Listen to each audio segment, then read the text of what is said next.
Ladies and gentlemen, independent Americans around the country and around the world, we are bringing back a returning champion, one of our most popular guests in the history of this show, a man of the moment, a guy who I have lots to talk about everything going on in the world of news, politics, culture, and maybe a little dash of New York City. The great and powerful Andrew Yang is back on Independent Americans. I like that intro. I gotta tell my wife, be like, hey baby, you will henceforth refer to me as the great and powerful. Well, you know what? The way Adams is going, you're looking greater and more powerful every single day. That guy, man, that stuff's it's a head shaker. Yeah, I mean, I wish I was more surprised, but the guy is who he is. You know, can I? Everybody who knows him kind of feels the same way, right? I mean, he's kind of always been this guy. I mean, and now it's just on steroids and at the highest level. I will say to you, I don't think I've shared this at any point. Like after the election, my wife turned to me and said, well, maybe it'll turn out all right. And I was like, I don't think he gets through a term without corruption swamping him, because if you're undisciplined, it's not like you put yourself at the pinnacle of power and then you become disciplined. That's not really the way it goes. It's going to end up giving rise to your baser instincts and impulses, and I think we're seeing that. He's arrogant and he's sloppy, and those two things together, it's a lot of like what we saw with Trump. It's like it's only a matter of time before he hits a bunch of guardrails and they finally catch up with him, right? I mean, how many times can you spend? We had De Blasio sleeping in till noon. This guy's going out till 3 a.m. at clubs and then not on the shit the next day when there's a rainstorm. I mean, it's really just like, I think, a reflection of the leadership crisis we see not only in New York, but across the country, but especially in New York. And there was an article in the Times, you probably saw it today, about how many people are leaving New York City. And most of them probably didn't even vote for all the reasons you and I have talked about in the past, but they're voting with their feet and they're leaving the city. Yeah, there were about 9 million people who voted. Sorry, 900,000 people who voted in the Democratic primary, which is maybe 11%. So if someone left the city, the odds are they were in the 89% who did not vote. But they're voting with their feet. Well, they're voting with their feet all the way to Florida. I mean, it's. I mean, you and I probably have friends who resemble that.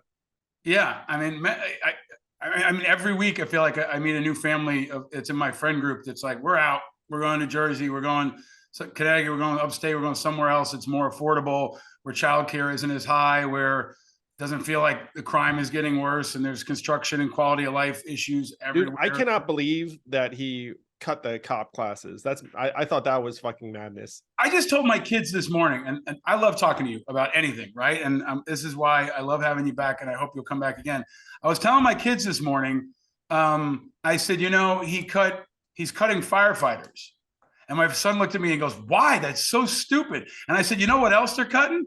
I said, libraries on Sunday. He goes, why would they cut libraries? He goes, it doesn't even save any money. The whole thing was nuts. The firefighters thing is nuts. I mean, like, if I had to hold the line on anything, it would be cops and firefighters and libraries on Sunday. It's like a pretty reasonable list.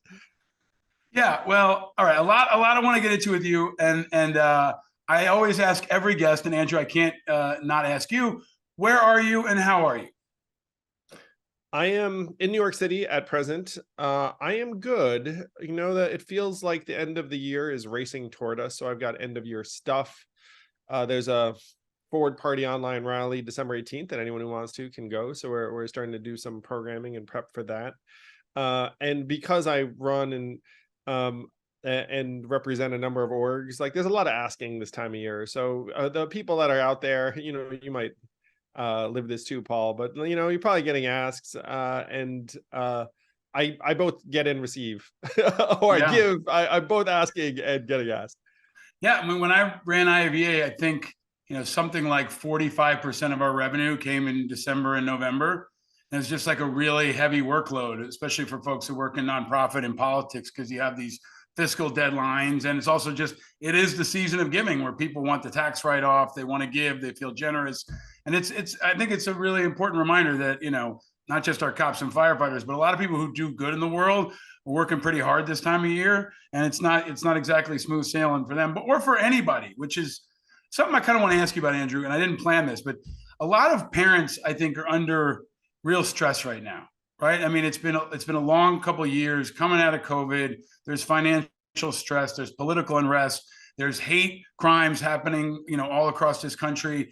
And you've always, one of the reasons I love talking to you, and I'm really happy and honored to have you as a friend, is you're a positive role model. You're a positive energy force in this kind of toxic environment. Do you have any thoughts on just being a dad right now and being a parent and navigating this world with kids? Yeah, you're only good to others if you're in proper shape yourself. So, I try and exercise, get outdoors, get a little bit of um zened out me time, which in my case might just be watching sports. That's one thing that Yeah.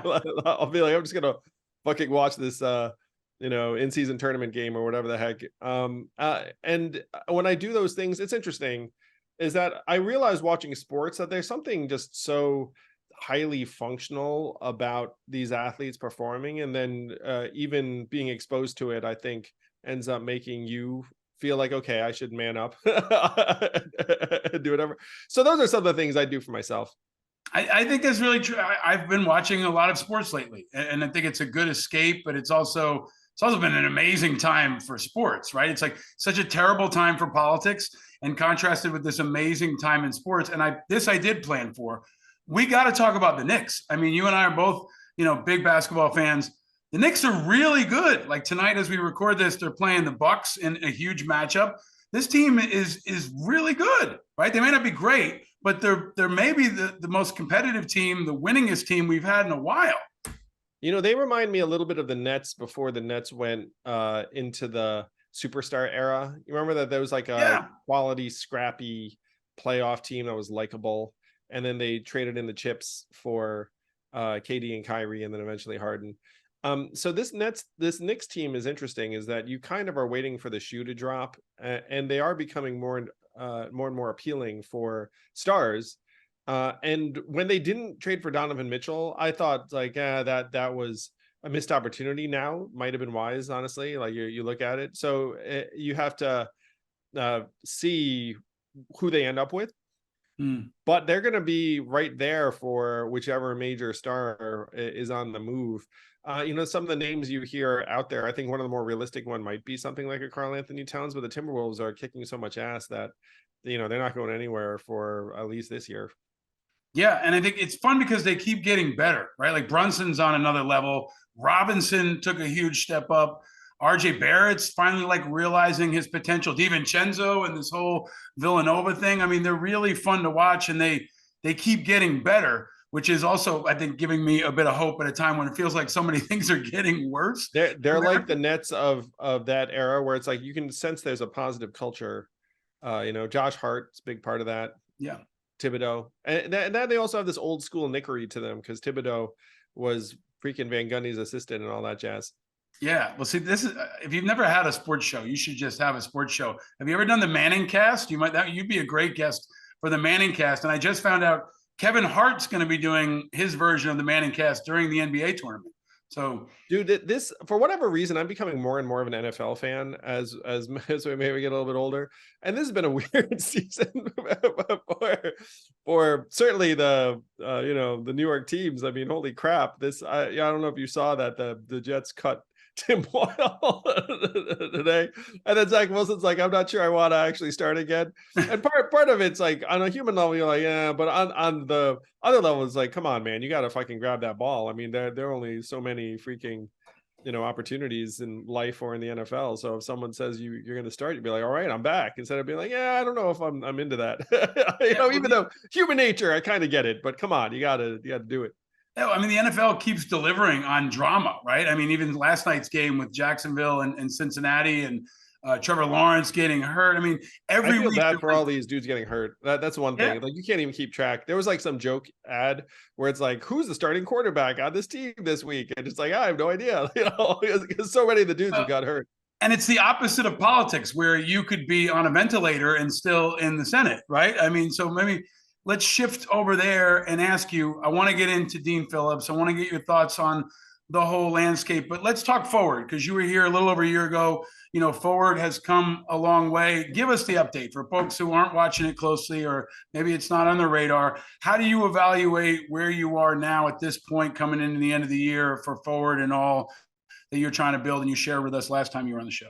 Oh yeah, we have some really exciting developments. We had a host of victories, including a couple of people who are literally just running on the forward line in their community in Connecticut and Florida. We're up to 40 aligned elected officials, either just out and out forwardists, or they say that they're on board with the forward agenda. We just got ballot recognition in South Carolina, which is a huge deal, and Utah.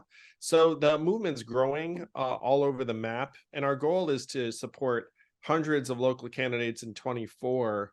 Now, when people think about 2024, what do they think about? They think about the presidential, and you and I are going to get into that. Forward is doing a local grassrootsy approach that has nationalized impact.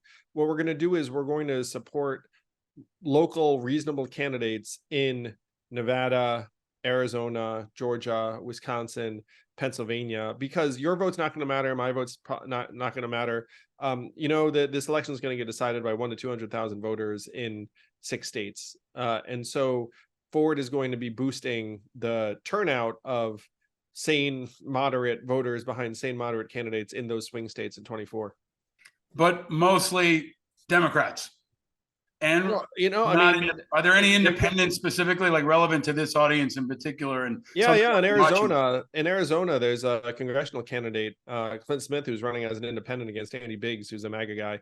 That's one of the joys of Forward is like Democrat, sure, independent, awesome. Occasional Republican who's trying to fight off an extreme opponent, sure. And that's one beef I have with the Democrats, is that they'll ignore that kind of race. And I'm just like, look, there's a huge difference between Kelly Murkowski and Kelly Tshibaka. Right. You know what I mean? Sorry, Lisa Murkowski and Kelly Tshibaka. If you don't know who those two people are, you can look it up. They both ran for Senate in Alaska. And if you're a Democrat, you're like, they both have an R next to their name. It's like, oh, there's a fucking gulf between those two humans. Yeah, and a strange personal connection. Tshibaka's husband went to Amherst with me, so I've known him for like 30 years and have watched this evolution happen. But let's bring it back to the 2024 race, because this is what I want to ask you. You've said before Forward's not going to endorse or put forward a candidate for president for 2024. I assume that's still the case. But now you've got No Labels, who's playing this shady game that I've talked about on this show before that still hasn't crystallized. There's talk of maybe Liz Cheney declaring as an independent, as a Republican, as something else. Mark Cuban's playing around with maybe running for Senate, maybe running for president. But you've decided to pick Dean Phillips. And that's, I assume it's you personally, not the organization. I'll let you expand it. But my immediate reaction was, what the fuck? Why Dean Phillips, right? Candidly, if he is a Democrat, if he doesn't have a chance to win, he's a guy most people haven't heard of. And realistically, unless Biden gets sick or dies, doesn't really have a chance. So why, I want to let you expand on why are you putting your personal energy behind Dean Phillips? I'm super excited about Dean Phillips. And if you look at his background, he was the CEO of Talenti Gelato. Delightful. Delicious. Delicious. Undoubtedly delicious. 3-term member of Congress from, if anything, a red-leaning swing district in the Minneapolis suburbs. So after Trump won, he said, okay, I have to do more. So he ran for Congress, flipped a district, 3rd-term member of Congress. And then he looked up and saw the same thing that I'm betting a lot of folks who are your listeners are looking up, saying, wait a minute, how do I feel about this Biden-Trump rematch? And I feel terrible about it on a number of levels, not the least of which is I think Trump wins that. If you look at the polling, Biden is down in 5 of the 6 swing states. He's trending downward. A generic Democrat beats Trump by 8 points. And so my joke for Dean is just legally change your name to capital G, capital D, generic Democrats. Be like, hey, generic Democrat here. He's a 54-year-old moderate member of Congress who's stepping up to give the country an alternative. And I think he's got a really good chance to win, Paul. And I'll even break down how I think it plays out. So check it out. First state to vote, New Hampshire, January 23rd. They rejected Joe 3 out of 3 times, and that was before he demoted them for South Carolina. Joe Biden's not even technically on the ballot in New Hampshire. He's going to be a write-in. And so let's say I'm right and Dean Phillips brings an upset on January 23rd. Imagine the headlines where it says sitting incumbent president endorsed by everyone under the sun loses the first Democratic primary to the no-name member of Congress, Dean Phillips. Dean Phillips is actually what most Americans want, what most Democrats want. If you look at the polling, 57% of Democrats don't want Joe. 70% of Americans are nervous about Joe. You know, you trade Joe in for a 54-year-old former CEO who just wants to make shit work better. He will dunk on Trump, just the way I think Nikki Haley would destroy Joe Biden in the general. Dean Phillips would make Trump seem like ancient and crazy, you know, whereas if you have Joe Biden, unfortunately, Joe is even more ancient, so people give Trump a pass on the age thing. I have two related questions, right? Because I'm not buying Dean Phillips. I like what he stands for. I believe in the message, but as often with you, Andrew, like I agree with the prescription. I don't necessarily agree with the diagnosis. I don't necessarily agree with the prescription, right? Like we see the landscape in much of the same way.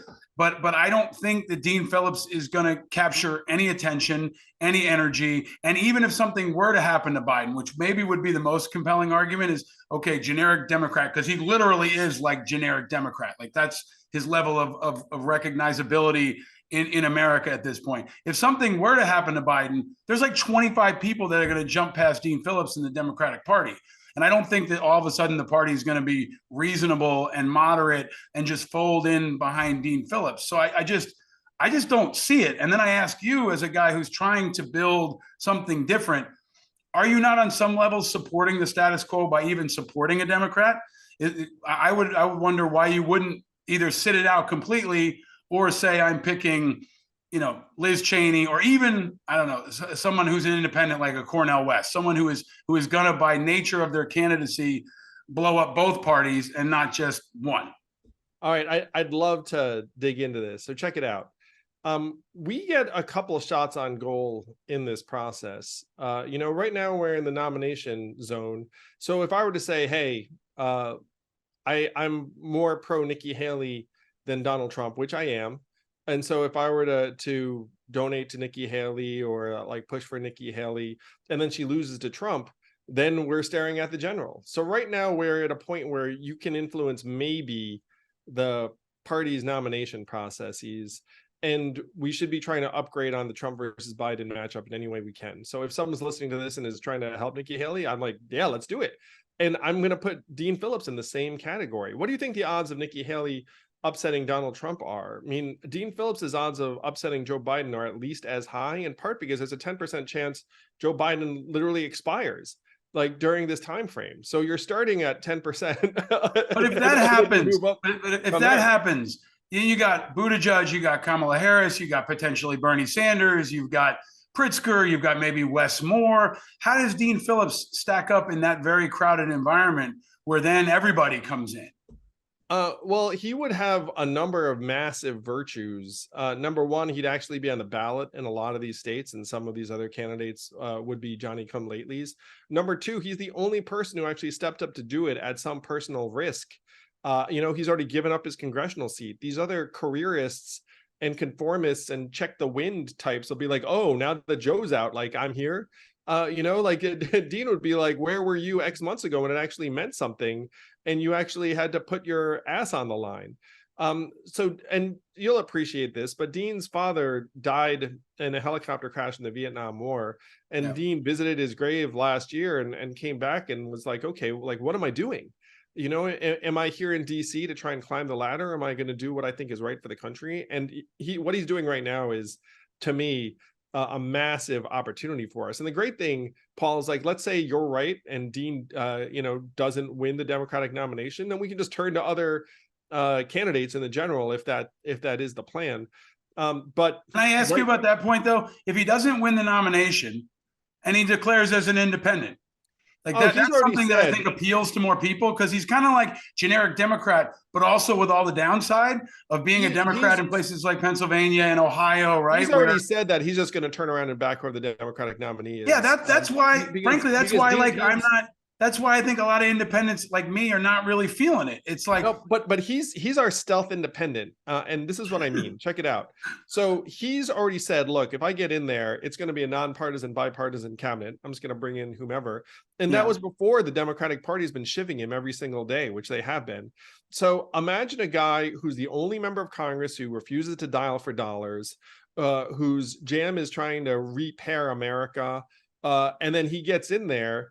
He'd have the the ideological spectrum covered in his cabinet. He's actually the stealth person to shake the two-party system down to its core, and you're seeing it play out right now. Oh my gosh, what's up? I didn't even know you're here. What's up, little boy? You want to say hey? speaking No, of stealth, yeah, very stealthy. So hi, buddy. so Dean Phillips is a massive change agent in the guise of a totally reasonable moderate Democrat. Because if you look at what's happening right now with him versus Joe Biden, it's the fucking machine versus Dean. Like the Florida Democrats are saying, hey, there's no. So this dude is running against the machine in the same way as a lot of folks that you and I represent. I get it. Look, it's like well, first of all, do you want to take a pause to say hello to your kid? For those who are listening, are like, why did we just stop? I can either edit that out. I don't know if he's gone or where he is, but he's. Yeah, where did he go? He's good at hiding. I think he's gone. Okay, your kid made a cameo. We can cut that out if you want, or keep rolling here. But look again, like I get it. Like I like Dean Phillips, and this is part of it too, Paul. And you and I have this experience. Can I hold on, Andrew? Like I like him, okay, and I like his message. I wish he was an independent. Right, I really do. I wish he was an independent, and I understand he's making a choice to go. The idea that he gave up a whole lot.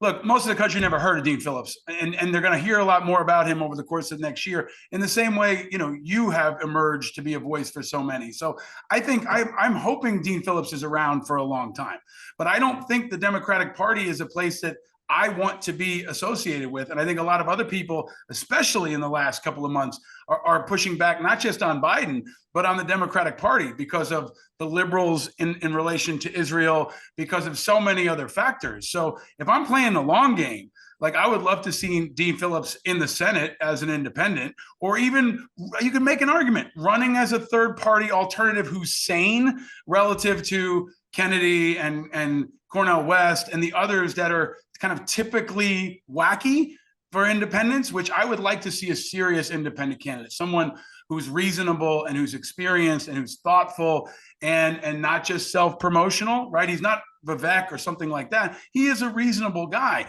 I just think he's on a suicide mission right now. And I want to know what the longer term strategy is when he doesn't beat Biden in New Hampshire and he doesn't catch hold and he runs out of money.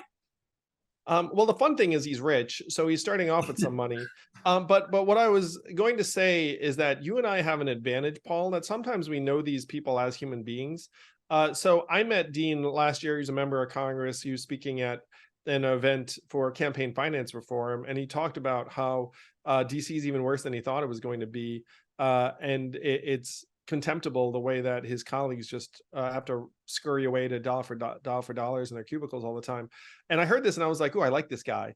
And then I was part of his entire process where he was trying to get people to run against Joe and was considering running himself. So I saw that entire path. And then when he decided to throw down, I was like, oh my gosh, I saw it as a massive active character. I mean, like I've met Cornel West. I've met like a lot of different people. And like, so a lot of these folks come through the screen as, certain types of characters or whatnot. But you and I have the advantage of we've actually been around some of them. Yeah. And Dean is a great human being who would make a great president. And that goes a very long way for me. It's like, it's like if I would be totally comfortable with this dude as the president, then it's like, oh shit, Yeah. and he's running for the right reasons. Now you can put a different handicap in terms of his probability of success. I happen to think he has a much higher chance of success because Biden is actually deeply unpopular among even Democratic voters. And so you're making an institutional integrity observation argument, which I don't disagree with, by the way, because the Dems are, playing dirty every chance they get. But even Dean shaming them and showing just how dirty it is actually kind of a fun win. I don't know if you saw that he apologized to Bernie being like, hey, I'm sorry, you were right, it is rigged. And when you talk about the Dems versus independents and whatnot. Let's say I got up tomorrow and said, hey, I'm running for president. I might choose to do it as a Dem because of the same things where it's like, you know, the same way maybe a Bernie or a Dean, it's like, look, you can try and like run over the resistance within one of the parties, and then if you succeed, then that has massive upside. I mean, Trump did on the Republican side; it was more susceptible. Now I think that shit is fucked up, and we now have you know, like I get it, man. Like, you know, I look at him like a Buttigieg. Like he you know, he's gonna give it a good shot. He's probably not gonna win. He's gonna be around for a long time. He can be a positive influence, but at the end of the day, I would argue, and I think many independents feel this way, by supporting anybody within the current system, you're perpetuating the status quo. So when like no labels or with honor, even if that person's going to shake that shit up, like let's say Nikki Haley turned around, but he might he might shake it up more if he wasn't a part of it, right? Like you left, right? You left the party and you started your own thing, and he might be a more formidable opponent if he was at Forward or if he was just independent. And so, look, you're a Knicks fan, you're an optimist by nature, right? And I think I am too. No, dude, it's even more extreme. I'm actually a Nets fan now, so I saw that, which makes me question loyalty on a different level. Dude, it's so I mean, hold on, let me come back to that. Let me ask you really. There's a question I want to ask. When the Knicks dumped Jeremy Lin, I was like pissed off. And then the Nets signed him, so I was like, all right, cool. I feel you on that. But let me ask you this: are you ride or die with Dean Phillips? Right? Because here's the thing: Liz Cheney could declare. Mark Cuban could declare. Trump could run as an independent if for some reason there's multiple scenarios that could unfold. But are you ride or die with Dean Phillips all the way to the end until he drops out, or not? Well, so Dean's going to contest the Democratic primary, and he's already said, look, if by March it's clear that he's not going to be the nominee, then he's going to drop out and not run as an independent. So one of the great things about the Dean candidacy is that it's a sprint. It's like, you know, I mean, frankly, he has to do very, very well in New Hampshire for the thing to work. That's January 23rd. So let's push the shit out of that, because if he does upset Biden there, then the game is on. But, you know, if it doesn't work out, we're going to know by March. And then by March, you still will have candidates declaring or be like they haven't declared yet. I mean, if Liz Cheney, and this is also, we're talking about this March timeframe, which is going to be interesting, not just because of March Madness. This is when the mysterious no labels plan will be revealed, which I've called like the box from Seven. You know that scene in Seven with Brad Pitt? What's in the damn box? What's in the fucking box? What's in the fucking box, yeah. Right? And it might spring, Mark Cuban. I think they're probably hoping for something more like that. If not, Mark Cuban is not their cup of tea at all. I mean, I know that, but they have been, consistently. And Mark Cuban's my cup of tea. I know he is, right? I mean, if Mark Cuban's up there against Dean Phillips, who are you going to pick, Andrew?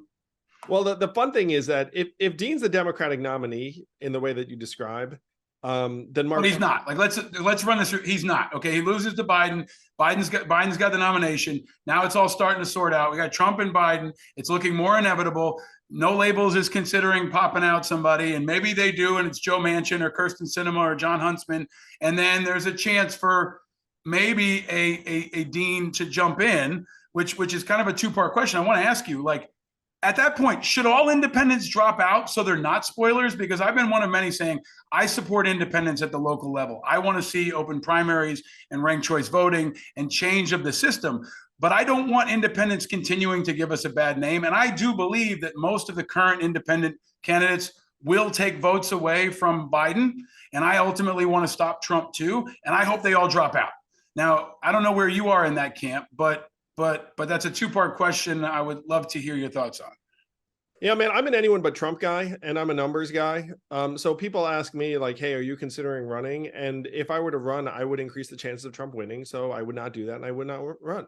And so if you were to put me next to, let's say, a Joe Manchin type, and you were to ask me my opinion, I'd be like, dude, if you run, you're going to help Trump win. So do not run. It's like, and until I saw something very, very compelling that indicated otherwise, that's where I'd be. But I've seen the numbers, and that's what they say. Yeah. And so should they all drop out? Should Cornell drop out? Should, all the Kennedy's now calling himself an independent? As Well, someone who's supporting independence and wants to see reform, is it better for the process for them to be in there and take a couple of votes away from Biden, or should they drop out? well, Kennedy's an interesting one because I think he weakens Trump actually, by several points. So it's case by case, in my opinion. I was talking to someone who was looking at running for president just in one state to get ballot access, and it was a state that one of the parties had won by double digits, and so the odds of them, changing anything at that level very, very low. So I'd be like, sure, I mean, it is very much on a candidate by candidate basis.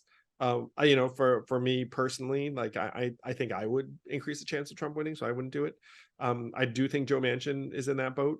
Liz Cheney's an interesting one. I'd have to see those numbers. Yeah, I mean, I think that's going to be one I think we're going to be thinking more about. But there's also one last scenario that I've talked about on the show. I know you and I have at least thought about, which is, the real total disruption, which is one of them dies. Nobody wants to talk about it, but we should be planning for worst case scenarios. It's what failed to happen in Israel, right? You have to have imagination to think about what could happen that could be very, very disruptive. And there's a very real possibility that one or maybe even both of them might not be alive in November. If that happens, then we see the real disruption and maybe potentially an opportunity for a legitimate, independent, unifying third-party candidate to break through. If you've got chaos on one side or the other, and it's not Biden versus Trump, then it's busted wide open, right? Well, here's my pitch for an independent candidacy, and I've been open about this to No Labels or anybody. Said that you need to give the people a say. You need to, in my opinion, let people vote online in places that are not Iowa, New Hampshire, South Carolina, and say, do you prefer Cuban or Westmore or whoever it happens to be? And then if you have millions of Americans saying, ooh, I like this person, I like that person, then that person actually has the will of the people behind them. It's very, very different than if you have some DC insiders who say, hey, here's my version of the establishment. Don't you love it?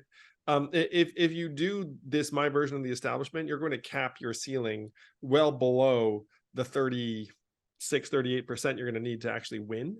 But a lot of folks don't actually, and this is one of the nasty things about this, a lot of these folks don't want to submit it to the will of the people. To me, there's no other way but to let Americans lead us out of this and say, look, here are your real candidates. So that would be my vision for an independent primary, which I think can happen as soon as 2028. The 2024 cycle is the let's try and keep it all from slipping into madness via Trump cycle. So I'm, as you can imagine, I mean, I spend a lot of my time building the alternative, very, very sympathetic, but I'm also a realist. And so if I were to be like, hey, fuck it, I'm running for president right now in 24, like I would fuck shit up. In the sense that, like, it like, one, I would not end up becoming president, and two, I would fuck shit up. So like, I'm, like not unwise enough to do that. Rule number one, don't fuck shit up. Right. I mean, I think, I think that's right. And you and I have been, thought partners on a lot of things. And what I appreciate is I think we are looking at the long view, looking at the decades ahead. And I think most independents are too, right? Like the reasonable ones, the thoughtful ones, the ones who understand that there's a need for structural reform and new leadership, understand that this isn't the moment, but that moment could be coming 4 years down the line or 10 years down the line, where a guy like Yemi Mobolade in a totally different open primary system with a totally disrupted duopoly could win and could be a unifier and could be reasonable, right? I mean, that's what and I've said this to you before, talked about it on the show. Veterans are uniquely positioned.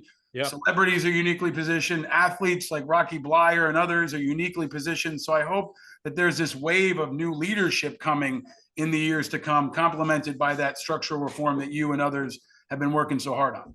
Yes. I do want to return, though, to, okay, so what can we do that doesn't fuck shit up during this cycle? And that's one reason why I'm like, let's boost the hell out of Dean Phillips. Like, if you want to upgrade the Biden-Trump rematch, boost the hell out of Dean Phillips. And if it doesn't work, no harm done. Like you went from Biden to Biden. It's like, okay. And this is where I'm going to be contrarian with you. Like, I would not vote for Dean Phillips over Biden. I wouldn't. I just don't think he has. Do you think Dean Phillips has a better chance of beating Trump than Biden? I don't actually. I actually don't. I don't think he has the star power. I don't think he has the support of as many people as Biden does. I don't think the Democratic Party would just magically coalesce around Dean Phillips. I think they would fragment into a million pieces like they normally do, especially at a time where you've got this rise of the progressive left, especially on Israel, which is also driving a lot of people away from the Democratic Party, people who have been traditionally diehard Democrats. So I honestly don't. I don't think Philip. That's another reason why I'm not big on him. I think people continue to underestimate that. At the end of the day, the people are more willing to vote for the old guy who may not be all with it than the crazy fascist who wants to blow it all up. At the end of the day, I think people are going to come home to Biden. I think he'd be a lot better off if he didn't have Kamala Harris as his VP. And that's why I've said switch for Wes Moore or someone who has a national security background, who brings all the energy, and people would be okay with if you died. If that's the move I would make if I were Biden. I would drop Harris and put somebody in who people feel okay with. But at the end of the day, I don't think Phillips would be better than Biden. I don't. Yeah, I agree with you. We should swap out Kamala. I think that if you get the age and unpopularity off the table, you're in better shape. And I talk to independents like you do, and a lot of them just look at Joe Biden and say, like, I just can't vote for that dude. Now, like and most of them have never heard of Dean Phillips and don't know of Madam. So there's a lot of work to be done on that. But knowing the human being, and I don't know how well you know Dean. It's like Dean's a really, really great guy who, if America understood what they had in him, they'd be like, I'm fine with this guy. Like he's a tough guy to hate, honestly. And there are folks who really turned on Joe Biden, rightly or wrongly. Stewardship of the economy, age. There is some baked in corruption, frankly, to the way the Democratic Party is doing this that is turning some folks off. And so if you have a figure like Dean overcome the corrupt machinery and come up and be like, hey guys, like I'm an actual decent 54-year-old human being who wants to get shit done. Like I think Americans would be open to him, including a lot who've made up their mind on Biden for some of the reasons you just described. Yeah. I understand it, and I always appreciate the thoughtfulness you give it, and that you take stands. I just don't think he's going to crack through. Like I don't think he's got it, and that's part of why. And he's a Democrat, so I'm like shit. Like I'm rooting for the disruption of the status quo. I'm rooting for The Rock. When I see him walking around D.C., I'm like, come on, man. Dude, if The Rock was in the Democratic primary or running around, I might be with you. But as an independent, like, I mean, he everybody says an independent can't win. The Rock polls right now that he wins, right? He wins, and I think that's the kind of like creative thinking that we need to have, and it's what's worked in the past with Jesse Ventura and with Arnold Schwarzenegger and others that have been able. I would be on board with The Rock candidacy. Right, well, then we can. But the Rock and a lot of these other figures are waiting till 28. That's right. And so, that's right. 28, we can take a look at it. But right now, 23, 24, it's like, these are our choices. And Dean Phillips is the only person who's actually got, and by the way, as a candidate, I appreciate this a great deal. People love having their names thrown around. But then when you decide to run, you're in the shit. Yeah. And so Dean is actually the only one who's like, all right, fuck this shit. Like I'm willing to do it. And then when he did it, by the way, it's like the knives came out, he got called all sorts of nasty things like that. And a lot of folks are resisting getting into this process because they know that will happen to them too. They know that as soon as they get into it, then the knives will come out and be like, oh, this person, blah, blah, blah, blah, blah, blah, blah. And just that he raised his hand, decided to walk through the fire, he's in it.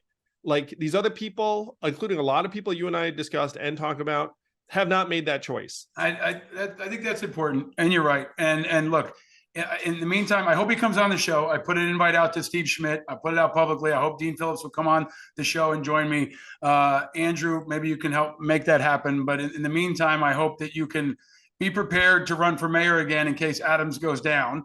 And I hope that our Knicks can keep on rocking, and at least we'll have that to be positive and optimistic and united about. Yeah, man, just gotta like stay positive ourselves, because there are a lot of people that rely on us. I was thinking of our families, but then the people outside the family too. Well, it's true. And you're a positive energy source, man, and a positive leader, and continue to be a great role model. And I'm grateful for all that you're doing out there, man. You support a lot of people and you spend a lot of your time lifting others up. And I think that's maybe the most important part of your legacy is how many people you're helping and inspiring, especially in a time like this, and especially in a place like New York where we really need it right now. So thank you for continuing to be a great leader. You took the red eye last night, so thank you for sticking around. Thank you to your son who made a guest appearance. And I hope you'll come back again, man, and stay vigilant. Independence. Let's go. Appreciate you, Paul. Thank you, brother. Bye-bye.